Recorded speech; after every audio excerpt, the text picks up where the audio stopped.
তো বাবা, তুমি যে আমার মেয়েকে বিয়ে করবে, তুমি কি করো? আঙ্কেল, আমি একটি মসজিদের ইমাম, মসজিদে নামাজ পড়াই। সামান্য ইমাম, আর আইসো আমার মেয়েকে বিয়ে করতে? এক্ষুনি বেরিয়ে যাও।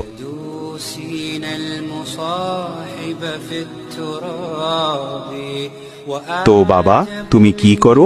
আঙ্কেল, আমি সরকারি চাকরি করি। আচ্ছা বিআইন, বিহা কনফার্ম। ভুলে এখনই বিহাইন্ড বলে ফেলছি। আচ্ছা, তো আগামী সপ্তাহে বিয়ে? আচ্ছা ঠিক আছে ভাইজান। কিউ কাকা, শুনলাম আপনি নাকি আপনার মেয়েকে মেয়ের হক দেননি, এখন বলে সরকারি চেয়ে বিয়ে দিছেন। যে বাবা মা এক সন্তানকে সম্পদ বেশি দেয় এবং অন্য সন্তানকে সম্পদ কম দেয়, অথবা মেয়ের হক মেরে দিয়ে ছেলেকে দেয়, অথবা ছেলের হক মেরে মেয়েকে দিয়ে দেয়, এমন বাবা মা দুনিয়ার জমিনেও ভালো থাকতে পারে না, পরকালে ভালো থাকার তো কোনো প্রশ্নই আসে না।